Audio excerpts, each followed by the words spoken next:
All right. It is 5:28 a.m. Tuesday morning, January 23rd, and the Oscars nominations are about to come out in 2 minutes and 52 seconds.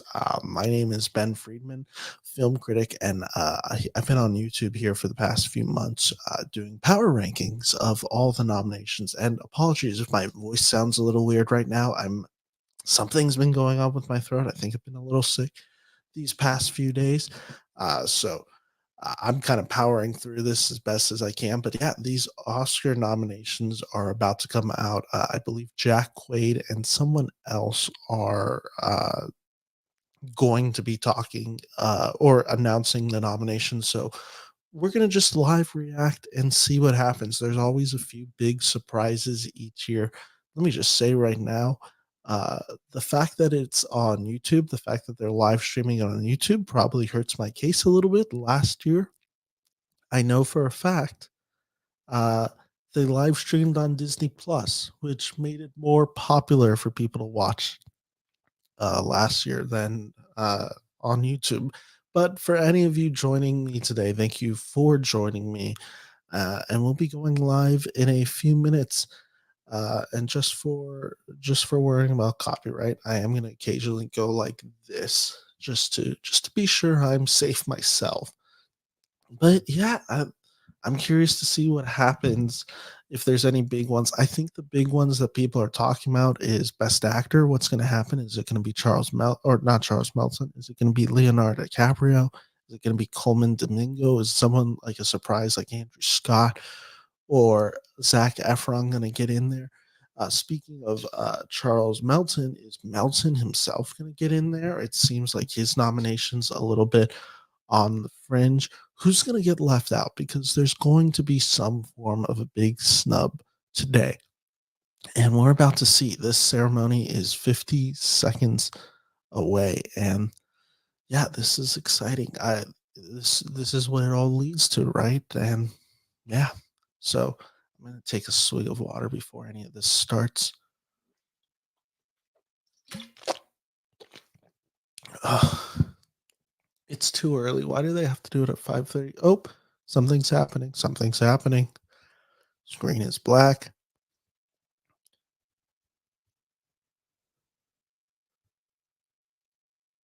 Let's see. Must be just because it's happening in the next few minutes. Oh, let's see what's about to happen.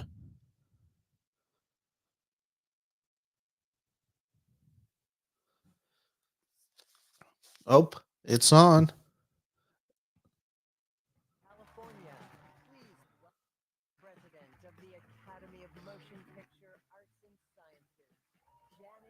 Look at all those journalists who have to be there like so early. I just the idea of driving over there at 5 or however early you have to get there to be there. I think they do it so it can be live for Good Morning USA or whatever that show is. Uh, but yeah, I can't imagine doing that myself. I don't want to be there that early. Me waking up at 5 a.m. just to do this live stream was enough for me. Has anyone been to the Academy Museum? I went there earlier, or I guess it would have been last year, August of last year. It's a pretty cool museum. I was pretty impressed by what they were able to achieve with it. Uh, yeah, no, it's a really beautiful one. They had the Casablanca floor. They had the Godfather exhibit, which was incredibly awesome. I really wish I could have been there when they had the Spike Lee collection, but they had the John Waters. I think it was the Pope of Trash, is what they called it. All right, they're going off for a second, so we'll cut back to me for a little bit. Record breaking 93 countries. Best members feel best cinematic achievements of 2023. And now it's my pleasure to introduce our host who will announce the nominees. Actress Zazie Beats, that's who it was, and actor Jack Quaid. I assume they're going to start with Best Supporting Actor because that's what they usually do.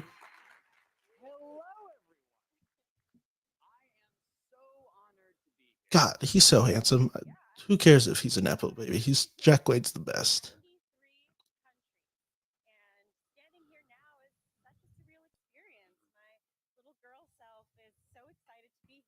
We're gonna mute this for a second. Just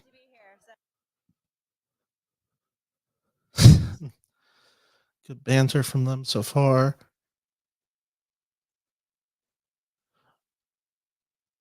So let's see. Let's get started. Supporting actor, you're gonna have Downey. Okay, Sterling K. Brown officially gets it for American Fiction. Robert De Niro gets it for Killers. I think that means Charles Melton is out.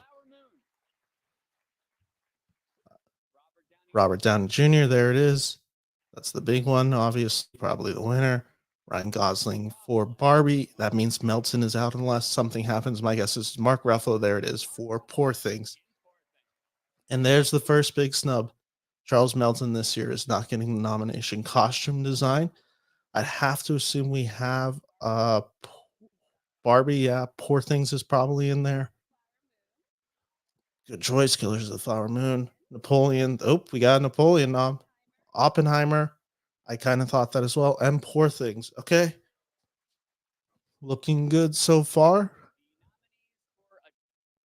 Makeup and hairstyling. What do we got? What do we got? We have Golda. Oh, okay. Maestro. Yeah, that makes sense. Golda's out of left field. Oppenheimer. Makes sense. Yep. Poor Things. Makes sense. Society of the Oh, that's a really good nomination. I don't even think I had considered it in there, but that's a really good nomination for Society of the Snow. Live action short film. Let's see if these are any of the ones that I've seen. Have not seen The After. Don't think I saw Invincible. These are so hard to find. Night of Fortune. I did not see. Red, White, and Blue. I might have. And then there it is. Wes Anderson, The Wonderful Story of Henry Sugar is nominated. So that's Wes Anderson. I think is the front runner in that category. Animated short film. There's no chance I've seen these. Letter to a Pig. So let's just kind of take this off for a second as we go through 95 Senses, Our Uniform. These are nominees for an animated short film. Paisoderm. I hope I pronounced that right. War is Over, inspired by the music of John and Yoko. That one sounds cool. I'll be interested in that when it comes out. Uh, they never screen those early, so I don't know how people watch those. I feel like they have to be sent adapted screenplay. Let's see what happens here. So this is the Greta Gerwig last second category. American Fiction. We all knew American Fiction was going to be in. There it is. Barbie, Greta Gerwig, Noah Baumbach. So that probably means Zone of Interest isn't making it. Oppenheimer, of course. Nolan is going to be there. Poor Thing, sure.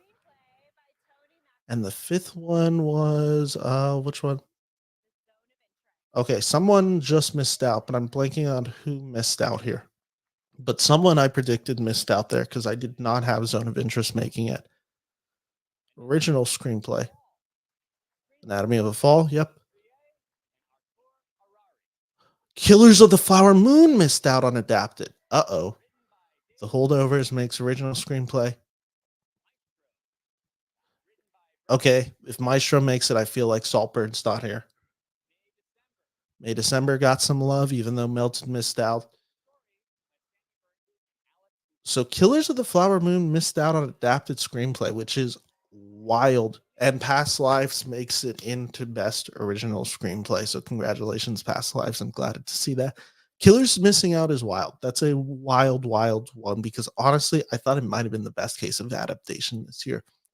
Nominees: actress in a supporting role, Emily Blunt, of course. Danielle Brooks, The Color Purple, probably the only nomination this film is going to have this year. Uh, American Ferrera receives one for Barbie. Jodie Foster Nyad, and it has to be Divine Joy Randolph, right? Yeah, there we go. Divine Joy. I'm like, they're not about to do what I think they're about to do.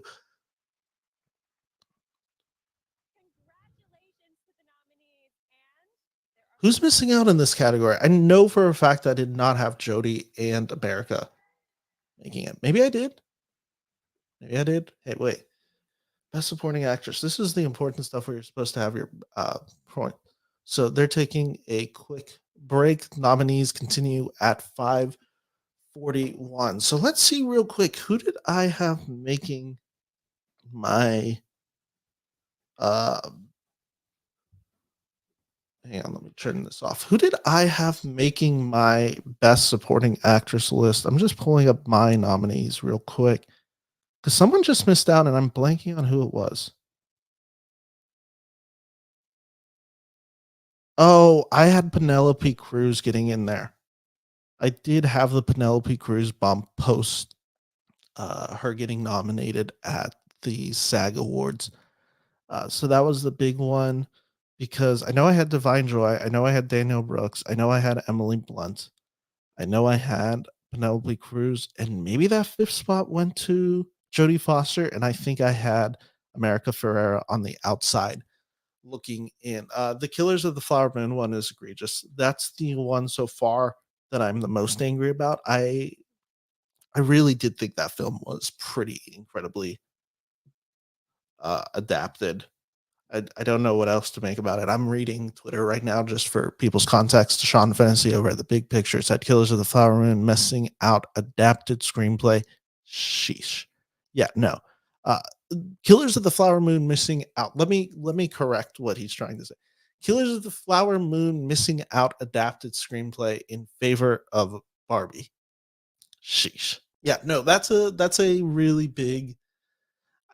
I don't know what to make of that, but that really does tell me that maybe Best Actor is about to be uh really weird because what else am I supposed to make it? Now, I am very glad to see the Zone of Interest get that love there. Like, don't get me wrong, I actually think the Zone of Interest is an incredible piece of adaptation. So I'm excited to see that there. So I mean, I don't know. I'm pretty mixed on that one right now. To me, Killer's Missing Out is wild. I really did not have favor with that. But anyway, thank you all for watching who are watching right now. The nominees will continue in exactly 1 minute. I guess so they're giving people time to tweet and react and get the hashtags going and try to get engagement. But if you're liking this video, please do me a favor and like and subscribe to my channel. It really helps me out, helps me grow and helps me to keep doing stuff like this. And also gives me the incentive to wake up at 5 a.m. in the morning to record a series like this. I need water. Oh, but we're back.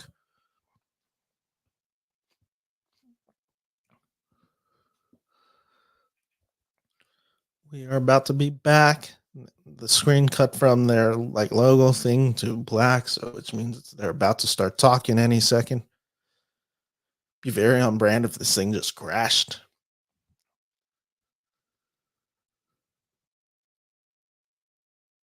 Let's see. Come on, come on, come on, come on, come on. Oh, we're just switching it back.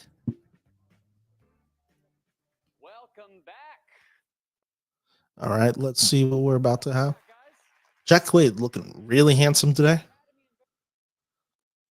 Zaze looking wonderful as always.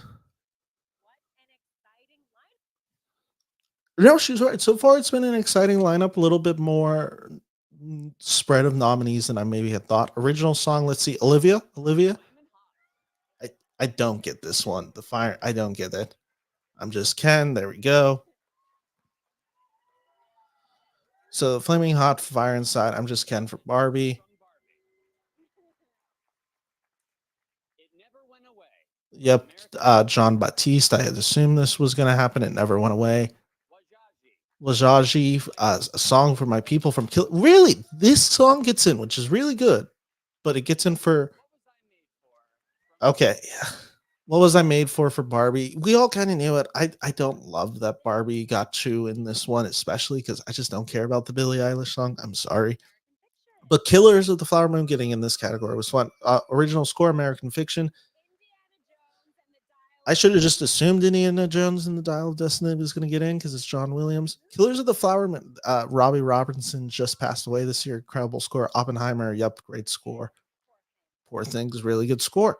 Don't have an issue with any of these scores. I think that's a fun lineup. Indies feels a little overrated, like in terms of score. But I mean, I know why it's there. Bobby Wine, The People's President for Best Documentary, The Eternal Memory, one that I almost saw last year at Sundance, Four Daughters. Is it please put Maripol in here? To Kill a Tiger, 20 Days in Maripol, 20 Days. There we go, 20 Days in Maripol. That would be my huge pick in this category. This was one of the best films I saw last year. Okay, so far so good. Documentary, short film. I doubt I saw any of these because again, they don't send screeners or anything on this. The ABC's book banning, The Barber of Little Rock, Island in Between. Let's just kind of cut back to me for a little bit. The Last Repair Shop and Nai Nai and Waipu. Uh, so yeah, those are nominations for documentary short films. Uh, Oh, international feature film. Zone of Interest. Let's see Zone of Interest here. Io Capitano, which is Italy. Perfect Days, which is Japan. Society of the Snow, which is Spain. Okay. Zone of Interest and The Taste of Thing. The Teacher's Lounge, which is Germany. Uh-oh. The Zone of Interest, which is the United Kingdom, which means Taste of Things missed out in this category.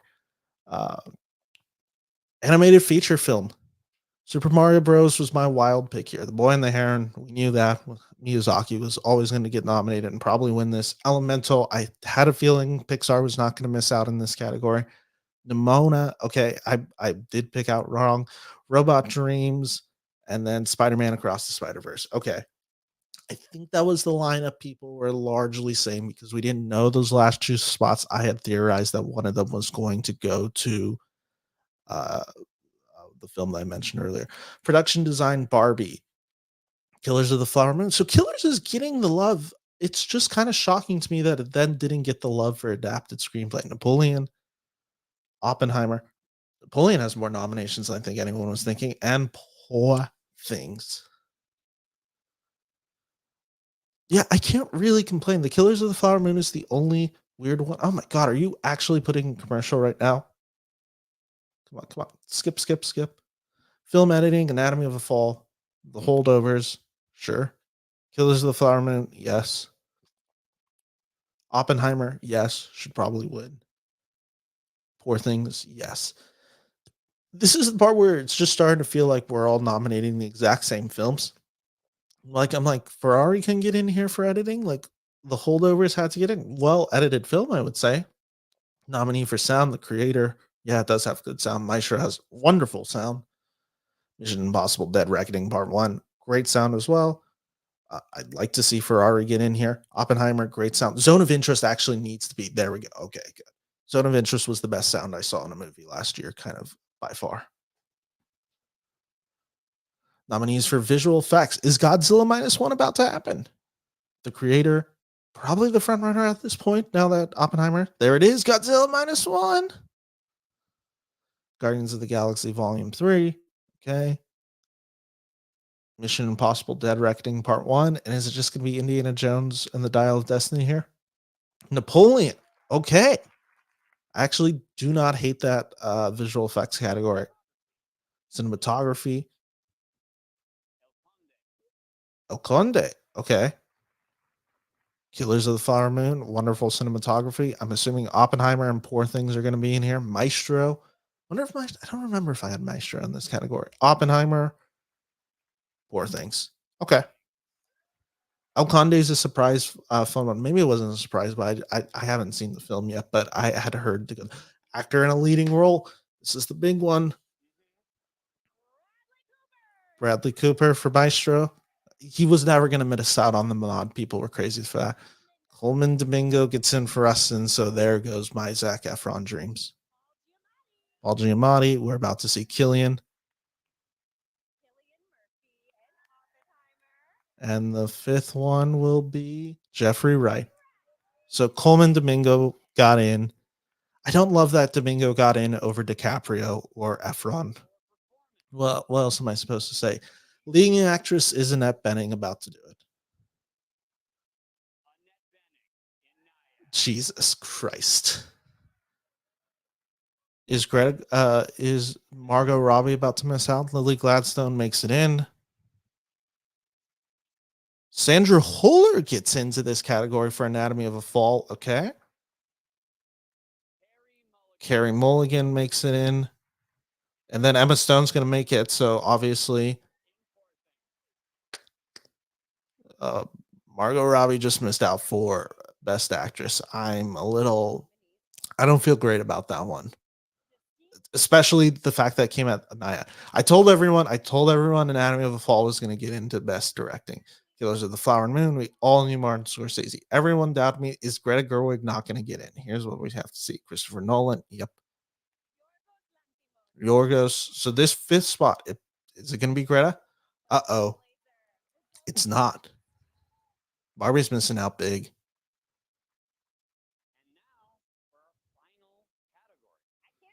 Barbie just missed out on Best Actress and Best Director and Best Picture. Is there going to be any surprise? I don't think there is. Yep. We all knew American Fiction was going to be in here. Next is probably going to be Barbie because I think they're doing alphabetical. Oh, wait. Yeah, if they're doing alphabetical, Anatomy of a Fall. Yeah. Yeah. This is all so far expected. Barbie. Yep. There it is. So Margot Robbie does get in as a producer of this film, and Greta Gerwig does get in as a writer for this film. The Holdovers gets in. Yep. Killers of the Flower Moon. Yep. So far, so looking like what I had.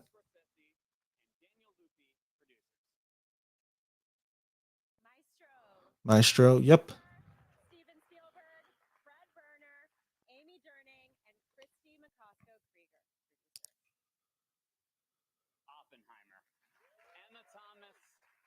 Yeah, Oppenheimer. Am I missing anything? Oh, I think that means it May December officially missed out. Past lives. There we go.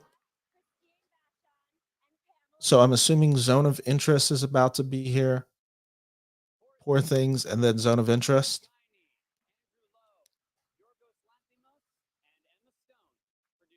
and then the Zone of Interest. Yep. I think that's it. I think that is everything because I would assume they did Best Picture last. So let's just kind of focus on this for a second. Let's go back to me. Uh, so here's my really only big thought on this ceremony this year. Barbie missed out on director, and Barbie missed out on Best Actress. So I had a theory this entire award show that they would not nominate Ryan Gosling as Ken and then not nominate Margot Robbie for Barbie. My theory proved wrong because that's just what happened.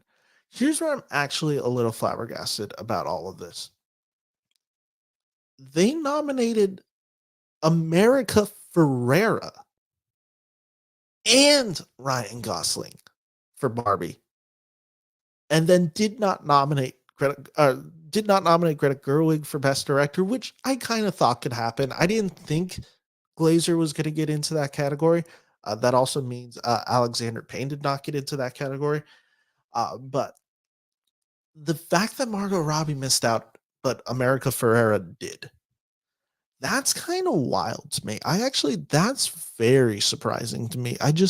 That's Margot Robbie missing out in that category is bizarre.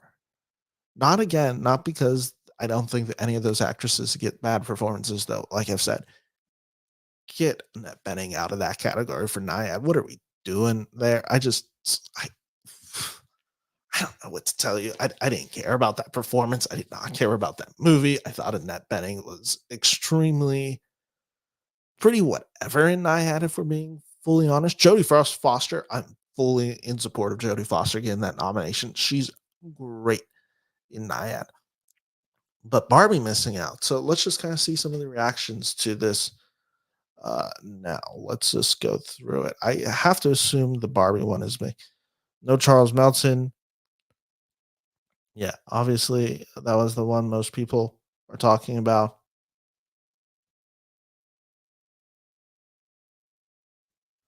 Uh, let's see. Yeah, Greta Gerwig doesn't get in. Nope, Greta nor Margaret. So let's actually break this down for like just the quickest of quickest seconds. Yes, Greta Gerwig did not get nominated for Barbie for directing. Our five were Yorgos Lanthimos for Poor Things. Pretty well received, well acclaimed movie. Killers of the Flower Moon, our master Martin Scorsese. Oppenheimer, Christopher Nolan at the peak of his powers, in my opinion. Justine Triet for Anatomy of a Fall, an incredible international film. And then Jonathan Glazer for The Zone of Interest. Here's what I want to start asking people. The upset about Greta Gerwig. Oh, missing out on this. Like, how could she do this? Like, this is proof that the Academy believes this or that, or that they're still old valued and they're sexist in some ways. I'm not going to deny that the Academy Awards is a sexist ceremony and that they have some inherent sexism within their voting body. What I will also say is, who are you kicking out of that category? And I think a lot of people would maybe even fairly say Yorgos Lanthimos. Yorgos, he made a movie about female pleasure, not directed by a female. And maybe that's a fair criticism. I think he directed a pretty good movie out of Poor Things. Like, honestly, I do think there was a lot of visual flair in that movie. I don't think that movie works really without Yorgos's direction, even though I think the writing maybe at times suffers because of Yorgos. I think his direction is pretty peak. And I think what he's able to achieve with Emma Stone is pretty special in Poor Things. Justine Triet for Anatomy of a Fall. And also, let's just remember for all those international ones, who knows where they actually are on the rankings, but that could, of course, play a role into it. So, are, are you kicking out Greta Gerwig, or sorry, are you kicking out Justine Triet so you can put in Greta Gerwig? Well, that doesn't seem fair. I don't think that's a logical stance. Uh, she's an incredibly talented director, and to be honest, she probably needs the exposure more than Greta Gerwig does. And then Jonathan Glazer. Are you kicking out Jonathan Glazer? Now, there's going to be a handful of people who are just like, yes, you kick out Glazer in this category. And I disagree. I thought Zone of Interest was wonderful, and I would never kick out uh, him from this category because this film is a complete masterwork of direction. I'm so glad to see it in here. And then, of course, you're not kicking out Greta Gerwig for Nolan or Scorsese. Those films are getting in. So that's kind of the question. When you're saying like Greta Gerwig got snubbed, she needs to be like, where is she in the best director? Start naming me names that should be kicked out. I don't see them. Where are those names? Thank you for those who are joining in. What are you guys thinking about the Oscar nominations? I'm just kind of debriefing it for the next like 5 to 10 minutes, however much longer I go. But do you guys have an issue with the best director race? Because honestly, like, I'm fine with it. Greta Gerwig got her nomination for screenplay. It's a competitive directors field, and I think five good films got nominated for best director. And that's not to say that I thought Barbie was a bad film. I thought Barbie was also a really good film, and then if it was in here, I wouldn't have been mad about it. But I'm also just not mad about the five that got in. Now, the one that I am a little more egregious on is Barbie, as I've kind of alluded to. Barbie is the one missing out for best uh, actress is bizarre. And I think the logic was, well, if we reward Barbie with a Best Picture nom, all of a sudden Margot Robbie uh, gets in. She gets an Academy Award nomination for producing Barbie. Maybe a fair take. Here's what again I think. Uh, when you nominate Barbie in this category, or when you snub Barbie in Best Actress, but you nominate America Ferrera and Ryan Gosling, there is some optics issue with, well, Ken is the one who gets it. But the weird thing to me is that America Ferrera gets in Margot Robbie Does not. So you're honoring every other performance in the Barbie movie except Barbie. And Barbie is the reason that movie works. Like, again, if this was the case of Gosling is the only one who gets nominated for an actor nomination in this, I understand. Like, I think it's bad optics, maybe, but like, who cares? Like, I mean, like that's a good performance. That's a good nomination. All of that, people were already kind of thinking that. And again, it doesn't matter what people thought. My predictions or anything that doesn't actually matter. uh, I think people have this tribalism thing with it where they're like, okay, well, I got to be right. And thus, if I'm right, thus, if I'm wrong, it's the wrong nominee and it shouldn't be there. That's not the case. That's not what I'm talking about. I'm more of saying, like, in the terms of me, in the terms of Barbie missing out, it's just a pretty weird one considering everything else that I got loved in. Again, I think it's really just the America Ferrera thing that's throwing me off in this category. Because let's be honest for a second. Let's be honest on this America Ferrera nomination. America Ferrera got in because of that speech that she gives in Barbie. A wonderfully written speech, a very moving speech. But if that speech was not in the movie, no one would be talking about America Ferrera as an Oscar nominee. And you know how I know that? Because when they show a clip of this movie, guess which clip they're going to show? Guess which one has resonated with people? And listen, I think the same criticism can be had with Emily Blunt for Oppenheimer. First time nominee for Emily Blunt, by the way. Wonderful job by her. I love Emily Blunt. But Emily Blunt gets in because of that testimony scene in Oppenheimer. America Ferrera got in because of that speech in Barbie. Again, not I'm not like listen, yeah, would I have preferred to see Penelope Cruz take the spot of American Ferrera? Sure. I also thought Best Supporting Actress was a little harder to predict. Would I've loved to see Rachel McAdams get in? Of course. Would I've loved to see more diverse of films get in? Like see films that I wasn't really expecting. As much as I don't love Nyad being there, Jodie Foster being in that category is a fun little wrinkle. Do I think Annette Bening needs to be in Best Actress? No, I don't. But yeah, then so in terms of best actress, and that's kind of like I said, that's the big one. I just that made that argument with best director.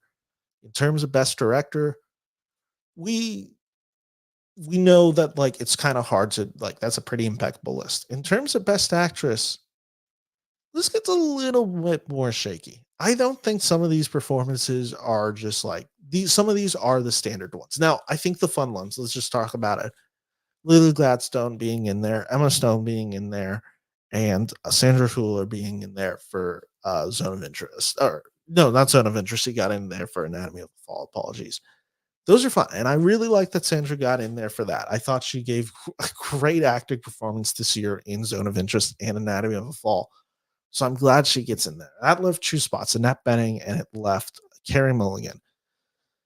The reality is Carey Mulligan was going to get this nomination because the Academy loves Carey Mulligan and Maestro was going to get well rewarded. I don't necessarily need to see Mulligan in nomination for Maestro. I thought she was fine in the film.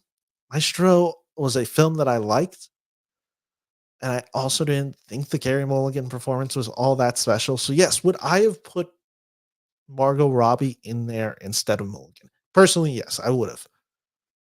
Would I have put Margot Robbie in there for Annette Bening? 1000% I would have. I would have. I just would have. If I had a vote, that would have been what I done. But I don't have a vote. And that my again, my opinion doesn't matter because I'm not an Academy voter.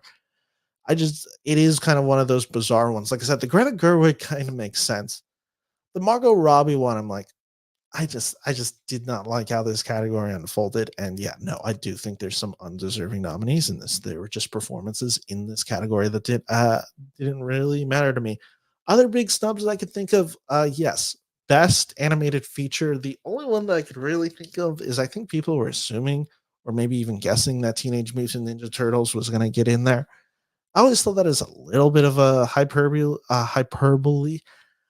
just a little bit out there because you'd have then two superhero movies getting the nomination with Spider Verse and Teenage, and it does feel like Teenage Mutant Ninja Turtles uh is so in debt to Spider Verse that yeah, no, that one I didn't believe. But I see people in the chat right now. Uh, Let me know. Did you guys agree or disagree with any of the nominees? Were there ones you were very happy to see? Were there ones that you were surprised to see? Were there some snubs that you thought? Uh, Coleman Domingo getting in there for Best Actor, I kind of knew I was just going to have to live with it. So here was the thing: I was really advocating for Zach Efron for that fifth spot. Everyone knew that. My belief or hope, maybe I should say, is that if if if Efron didn't get that fifth spot, I was like, okay, then it should be DiCaprio. My whole thing was I really didn't want Coleman Domingo in this category. I listen, Coleman Domingo's a great actor, and he's actually really good in Rustin, which is a pretty bad movie. So, like in that terms, like it's a good performance. Did I think it was better than the Leonardo DiCaprio this year in Killers of the Flower Moon? No. Did I think it was better than Zac Efron this year in The Iron Claw? No, I did not. So that's the whole thing with Coleman Domingo. And again, it is one of these things where I'm just like, this movie does not exist. This movie's not particularly good. And the only strength it has is the dignity that Coleman Domingo brings that film. So yes, is it fun in that way that Coleman Domingo got the nomination? Sure, I'm not going to degrade that. Coleman Domingo is a wonderful actor, so I'm glad he at least has an Oscar nomination under his belt. He is a well-deserving, well-beloved actor, and hopefully this gives him more opportunities to give us more performances and more films that I like. But yes, in terms of Resting getting being the one that he gets nominated for, yeah, I'm not really on the Rustin hype train by any way. Like it, yes, is it not the most surprising that I got nominated? No, not particularly. I think a lot of people were probably predicting. I'm pretty sure he got nominated at SAG. Would it have been my choice? It probably wouldn't have been my choice in any degree. So that's animated feature. Let's talk about adapted for a second again before I start heading out. Adapted screenplay. Killers of the Flower Moon missed out, and it missed out in favor of what got adapted screenplay. Let me look this up again. This one was the one I was very curious about. Adapted screenplay went to. I know for a fact. Was it Zone of Interest, Poor Things, Oppenheimer, Barbie, American Fiction? So this is again that challenge where, right? This is the challenge. I am claiming that it's egregious that Killers of the Flower Moon got in there or did not get in there. Sorry. But the nominees were American Fiction, a film I definitely think should be an adapted screenplay and deserves it. Barbie, we'll get back to that. Oppenheimer, which, yeah, I would. Poor Things, maybe I would not have Poor Things in there above Killers of the Flower Moon, but I understand Poor Things being in there. I think that's a pretty well written film, and The Zone of Interest. So, what am I putting Killers of the Flower Moon above? Now, to be honest, if I had to give a nomination or and a win, Killers of the Flower Moon would be my win in Best Adapted Screenplay. So let's just acknowledge that for a second. I would have it over Oppenheimer. I'd have it over Poor Things. I'd have it over American Fiction. I'd have it over Barbie. I'd have it over The Zone of Interest. I would. But so what? Why am I a little surprised on this? I don't know. I don't know because what are they taking out? I guess Zone of Interest would be the logical one that if you're like, oh well, one of these was probably on the fringe. This one probably was. Zone of Interest. Maybe that's the case. Maybe Zone of Interest was the one that got in there kind of last second as the fifth slot, and that's the reason Killers of the Flower Moon isn't in there. I think Killers of the Flower Moon is, like I said, a wonderful script. I think Zone of Interest, its its masterfulness lies in everything, and that includes the writing, which is never overbearing. So actually, in terms of subtlety, I think the zone of interest getting in is good. I do. I do think the zone of interest getting in is a cool nomination for adapted. And again, I don't want to be this hater, but I have to do it again. But I wouldn't, would I? Would I not want Barbie in this best adapted screenplay? So to be honest, I'd kick out Poor Things. If I was looking at this list right now, I would kick out Poor Things because here's my logic. American Fiction, yes, a wonderful piece of adaptation that is able to bring kind of a fresh new life to it. Barbie, whether it's a piece of adaptation, I mean, it does use the name of the dolls and all that, and it does use the. I defended that Barbie should be an adapted screenplay because it is the case of like our knowledge of Barbie going in, our knowledge of the toys, products, the relationships between Barbie and Ken. That is an adaptation. Oppenheimer, yeah, I'd have it. Zone of Interest, yeah, I just made the argument. Poor Things is the one where I'm just like Emma Stone, yes. Yorgos, yes. Mark Ruffalo, yes. Production design, yes. Costume design, yes. Story, third act doesn't always work for me. Beginning, the first 20 minutes of the movie doesn't always work for me. So in the case of Barbie, though, where I'm just like, okay, Barbie, it touched people. It spoke to women in this country and across the world. I mean, $1.6 billion. It was a movie that was both funny, it had something to say. It was far more sophisticated than I ever thought the Barbie movie could be. So yeah, no, I don't hate that Barbie's in best adapted screenplay. So yeah, Poor Things would be the one that I was kicking out, and also the thing was everyone knew Poor Things was going to get into this category. So there we go. So if you're all listening right now, um, please like and subscribe to my channel. I do Oscar power rankings every Fridays and sometimes even more than once a week. They drop at 7 a.m. And that's where I just go through the categories and I predict who's one, who's two, who's three, who's four, and who's five. It's going to be a lot more focused going forward now that we actually have five names to talk about. And I'll be able to focus on those movies. But yeah, so what else really happened? Anyone who said that Origin was going to get in somewhere, told you that was wrong. That was never happening. I was wrong on Ferrari. I think Ferrari got shut out. Napoleon got a few surprises. I think did Napoleon get two or three. It got a handful of nominations today. Godzilla minus one. That was a cool nomination to see for best visual effects. I think it deserves it. It also should have probably been in there for sound. But Zone of Interest getting in for sound. Wonderful, wonderful use of sound there. And then, yeah, I'm trying to think, was there anything else that I really wanted to hit? I'm just going to scroll Twitter real quick, see what people are saying, see if there's anything else in there. Melton, I told people Melton was going to happen. Remember when people were telling you that Charles Melton was going to win Best Supporting Actor instead of Robert Downey Jr.? That's why you subscribe to my channel because I told you that wasn't happening from the beginning, and I told you it didn't deserve to happen. Charles Melton's really good in May December. Don't get me wrong; he's also a young actor, and the rule of thumb always is, and it always happens every year. You got to earn your lumps in this industry. You got to earn it. You got to earn it. And Charles Melton coming out making this movie, it just wasn't meant to be. And I also just said everyone was praising May December. Oh my god, it's one of the best films of the year. And I was like, this movie I'm mixed on. I like parts of this movie. I don't love other aspects of this movie.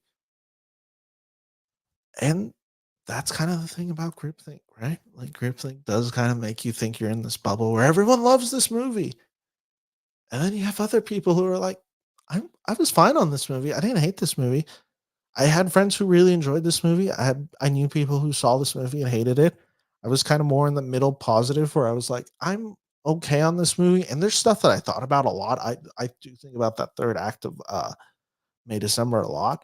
I actually, full disclosure, even if this movie didn't fully work for me, if Todd Haynes won for May December, I actually wouldn't be too upset. I think there is some really clever writing there. I didn't always love the direction, and I did not love some of the performances. Melton's great in the film.